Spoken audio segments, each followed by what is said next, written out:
বন্ধুরা নমস্কার। দেশে ভোট চুরি নিয়ে অ্যাটম বোমা ফাটাবেন বলেছিলেন রাহুল গান্ধী। সত্যি সত্যি আজকে অ্যাটম বোমা ফাটিয়ে দিয়েছেন।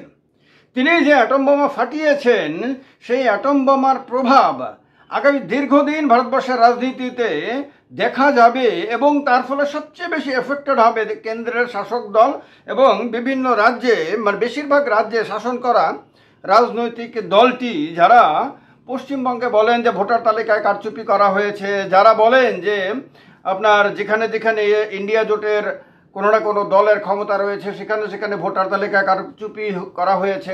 আজকে তাদের কারচুপি, তাদের শাসিত রাজ্য বা তারা যেখানে যেখানে তাদের নির্বাচন কমিশনের মাধ্যমে তারা কিভাবে কারচুপি করেছেন, আজকে তাদের আসল চেহারাটাও রাহুল গান্ধী একেবারে তুলে ধরেছেন।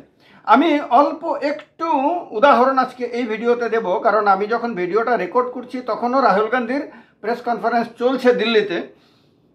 তার কারণে একটা ছোট্ট অংশ নিয়ে দেখাবো, আপনাদের কাছে তুলে ধরবো যেটা রাহুল গান্ধী প্রেস কনফারেন্সে আজকে তুলে ধরেছেন। বাকি জিনিসগুলো আস্তে আস্তে আসবে। রাহুল গান্ধী আজকে কর্ণাটকের একটি লোকসভা কেন্দ্র, ব্যাঙ্গালোর সেন্ট্রালের অধীনে মহাদেবপুর বিধানসভা কেন্দ্র আপনার ভোট কারচুপির নমুনা আজকে তুলে ধরেছেন। এবং তিনি যে তথ্যগুলো তুলে ধরেছেন, অ্যাটম বোমা, রাজনীতিতে অ্যাটম বোমার চাইতে কিছু কোনোভাবেই কম হওয়ার কথা না, তিনি আজকে প্রমাণ সহ তুলে ধরেছেন।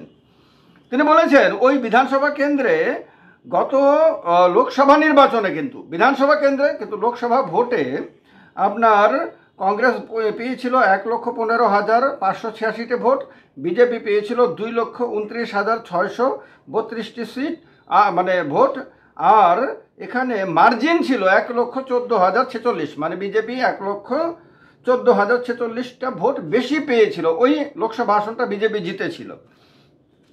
রাহুল গান্ধী কদিন আগে বলেছিলেন না যে চুরি না করলে নরেন্দ্র মোদীর অবস্থা কি হতো। তো এই যে চুরি হয়েছে তার তিনি প্রমাণ দেখাতে গিয়ে তুলে ধরেছেন যে ডুপ্লিকেট ভোটার, একজন ভোটারের অনেকগুলো বুথে নাম, ব্যক্তি একটাই, কিন্তু একটা বুথে তার নাম আছে, তো 2-3টে বুথ পরে আরেকটা বুথের মধ্যে তার নাম আছে, কয়েকটা বুথ পরে আরেকটা বুথের মধ্যে তার নাম আছে, অর্থাৎ কোথাও 3টা বুথে একজন ব্যক্তির নাম, কোথাও 4টা বুথে একই বিধানসভার অন্তর্গত বিভিন্ন জায়গাতে। অর্থাৎ তিনি ঘুরে ঘুরে বিভিন্ন বুথে গিয়ে গিয়ে ভোট দেন সেখানকার ভোটার হিসেবে। বিহারও তো আপনারা জানেনই, পশ্চিমবঙ্গে শুনেছেন যে একাধিক কেন্দ্রে নাম এরকম বলে তারা ময়দান কাঁপায়, কিন্তু তারা কর্ণাটকে কি করেছেন, এরকম ভোটার নাকি ছিল 11,965 জন, এইরকম যারা একাধিক কেন্দ্রে বিভিন্ন জায়গায়, একাধিক কেন্দ্রে কি 2, 3, 4, 5 এরকম কেন্দ্রে মানে বুথে তাদের নাম রয়েছে ভোটার হিসাবে, তারা ভোট দিয়েছে। ফেক অ্যান্ড ইনভ্যালিড অ্যাড্রেস এমন এমন দেখানো হয়েছে যেখানে হাউস নাম্বার 0, অর্থাৎ হাউস নাম্বার কিছু নাই কিন্তু ওইখানে ভোটার রয়েছে, মানে মানে ঘাপলা করতে গিয়ে। এবং এইরকম সংখ্যাটা প্রচুর সংখ্যা, 40,009টি এরকম ফেক অ্যান্ড ইনভ্যালিড অ্যাড্রেস দেখানো হয়েছে যেখানে হাউস নাম্বার 0 দেখানো হয়েছে অথবা উল্টোপাল্টা হাউস নাম্বার দেখানো হয়েছে। এবার bulk voters in single address, একটা ঠিকানাতে বিশাল সংখ্যক ভোটার, যেমন একটা বেডরুমের বাড়িতে 80 জন বসবাস করে দেখানো হয়েছে এবং তাদেরও নাম এবং তাদের সারনেম আপনার আলাদা আলাদা। অর্থাৎ এক পরিবারের ব্যক্তি হলে তো একই সারনেম হওয়ার কথা, কিন্তু এখানে দেখা গেছে আলাদা আলাদা সারনেমের। এইরকম বাল্ক ভোটার 10,452 জন রাহুল গান্ধী আজকে তুলে ধরেছেন। এরকম মানে অস্বাভাবিক ভোটার, কোথাও একটা বাড়িতে আপনার 80 জন ভোটার, কোথাও একটা বাড়িতে 46 জন ভোটার দেখা গেছে। ইনভ্যালিড ফটোজ, এইরকম ভোটার হলো 4,132 জন। তাদের হয় ফটো নাই, ভোটার কিন্তু ভোটারের ছবি নাই। ভাবতে পারেন, সন্দেহ করার জন্য এইটুকুই যথেষ্ট হওয়ার কথা। আবার কোথাও ছবিটা এত ছোট করে দেখানো হয়েছে, নর্মালি ভোটার তালিকায় আপনার ছবিটা কত বড় থাকে আপনি জানেন, কিন্তু সেখান থেকে ধরুন 20 ভাগের 1 ভাগ করে দিলে কীরকম হবে, ওই ছবিটাকে আপনি চিনতেও পারবেন না। ওই রকমভাবে অনেক কষ্টে জুম করে করে ওই রকম আপনার ভোটারদের ছবিগুলোকে বের করে দেখানো হয়েছে। Misuse of form 6, form 6 fill up করে নতুন ভোটাররা তাদের ভোটার তালিকা তাদের নাম তোলে। এবার দেখানো হয়েছে এরকম 33,000 নতুন ভোটার এই বিধানসভা কেন্দ্রে তাদের নাম তুলেছে ওই নির্বাচনে।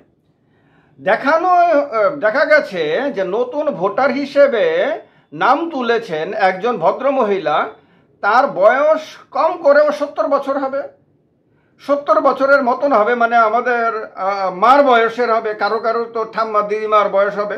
ওই রকম মহিলা নতুন ভোটার হিসেবে নাম তুলেছেন। শুধু তা না, ওই মহিলার নাম দেখা যাচ্ছে 3-4টি বুথে, একটি বিধানসভা কেন্দ্রে 3-4টি বুথে ওই মহিলা, এবং আবার রেকর্ডে দেখা গেছে ওই মহিলাও সবগুলোতে ঘুরে ঘুরে ভোট দিয়েছেন। ভাবতে পারেন? তার মানে নির্বাচনী ব্যবস্থাটাকে কিভাবে নষ্ট করা হয়েছে এবং হচ্ছে তার প্রমাণ আজকে রাহুল গান্ধী তুলে ধরেছেন। দেখা গেছে একজন ব্যক্তি 4টি বুথে গিয়ে, একই বিধানসভা অন্তর গিয়ে ভোট দিচ্ছেন। তো রাহুল গান্ধী আজকে বোমা ফাটাবেন বলেছিলেন, তিনি 5 তারিখ বোমা ফাটাবেন বলেছিলেন, কিন্তু 5 তারিখ তো আপনার শিবু সোরেন মারা গেছেন, হেমন্ত সোরেনের পিতা এবং ঝাড়খণ্ড মুক্তি মোর্চার মানে প্রতিষ্ঠাতা। তিনি মারা যাওয়ার কারণে রাহুল গান্ধী সেদিন আর প্রেস কনফারেন্সটা করেননি। তিনি বলে দিয়েছেন পরবর্তী সময় করবেন। আজকে 7 তারিখ তিনি প্রেস কনফারেন্স করে আজকে আরও অনেক মহারাষ্ট্র বিধানসভা নির্বাচনে কিভাবে ঘোটালা হয়েছে, হরিয়ানাতে কিভাবে হয়েছে, বিভিন্ন জায়গায় কীরকম ঘোটালা হয়েছে তার একেবারে ডকুমেন্ট আজকে ভারতবর্ষের সামনে, মানুষের সামনে আজকে তিনি তুলে ধরেছেন। এবার দেখা যায়, এখন কথা হলো যে ইলেকশন কমিশন যে ভোটার লিস্ট দেয় না আপনার মানে রাজনৈতিক দলগুলোকে, কেন দেয় না? আজকে রাহুল গান্ধীর মানে প্রকাশ করা এই সমস্ত চুরি দেখে আজকে পরিষ্কার বোঝা যাচ্ছে যে কেন ইলেকশন কমিশন রাজনৈতিক দলগুলোর মানে বিভিন্ন প্রশ্নের উত্তর দেয় না এবং একটা গোপনীয়তা রক্ষা করার তীব্র আপনার চেষ্টা করে যাচ্ছে।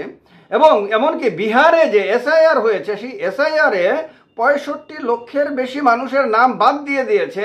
বলেছে একটা বিরাট অংশের মানুষ মারা গেছে, অনেকে মানে বিহার থেকে পলায়ন করে অন্য কোথাও চলে গেছে, কারোর নাকি একাধিক কেন্দ্রে নাকি ভোট আছে, নাম আছে, তার কারণে বাদ দিয়ে দিয়েছে। কিন্তু তাদের তালিকা দুনিয়ার সামনে দেয়নি, তাদের তালিকা প্রকাশ করেনি। রাজনৈতিক দলগুলো তালিকা চাইলেও নির্বাচন কমিশন সেই তালিকা দিতে রাজি না। কেন? কারণ হলো তালিকা দিলে তো তার চুরি ধরা পড়ে যাবে। তালিকা দিলে আজকে এটা দুনিয়ার সামনে প্রকাশিত হয়ে যাবে, প্রমাণিত হয়ে যাবে যে সে কোথায় কোথায় কী কী গণ্ডগোলটা করেছে। এমনিতেও এসআইআর এর পরে যে পরিমাণ মানে গোলমালের খবর, মানে তথ্যে গোলমালের খবর বিহার থেকে আসছে, সেগুলি তো যে কোনো সুস্থ মানুষকে, যে কোনো সুস্থ নাগরিককে অসুস্থ করে দেওয়ার মতন।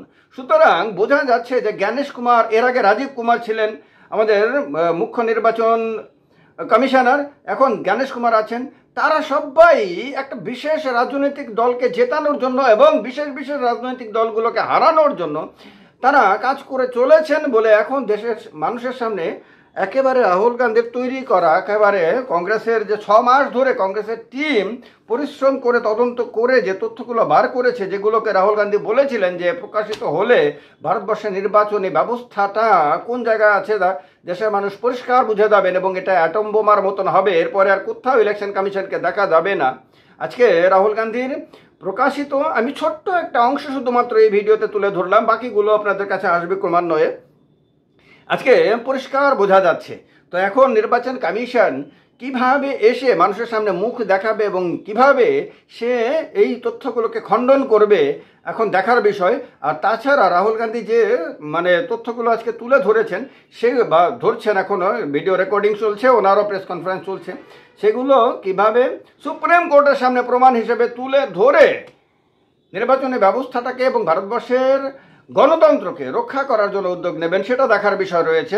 প্রত্যাশা সারা ভারতবর্ষের মানুষ অবশ্যই করবে যে এই সমস্ত প্রমাণাদি ভারতের সুপ্রিম কোর্টে নিয়ে গিয়ে তুলে ধরে সুপ্রিম কোর্টকে কড়া সিদ্ধান্ত নিতে আপনার উৎসাহিত করবে। কংগ্রেস এবং অন্যান্য যে বিরোধী রাজনৈতিক দলগুলো রয়েছে, ইন্ডিয়া জোটের দলগুলো রয়েছে, তারা এটা করবে বলে দেশের মানুষ কিন্তু আপনার প্রত্যাশা করছে। এখন দেখার বিষয় কতটুকু কি করে, আগামী দিনে কি হয়, তার প্রতিক্রিয়া বা কী আসে সেগুলো দেখার জন্য তো সারা দেশের মানুষের আগ্রহ থাকবেই। ভালো থাকবেন। ভিডিওটা ভালো লাগলে একটা লাইক করে দিয়ে শেয়ার করে দেবেন। আর প্রসেনজিৎ চক্রবর্তী চ্যানেলটাকে সাবস্ক্রাইব না করে থাকলে সাবস্ক্রাইব করে পাশের বেল আইকনটাতে ক্লিক করে সঙ্গে থাকবেন। ভালো থাকবেন। জয় হিন্দ, বন্দে মাতরম।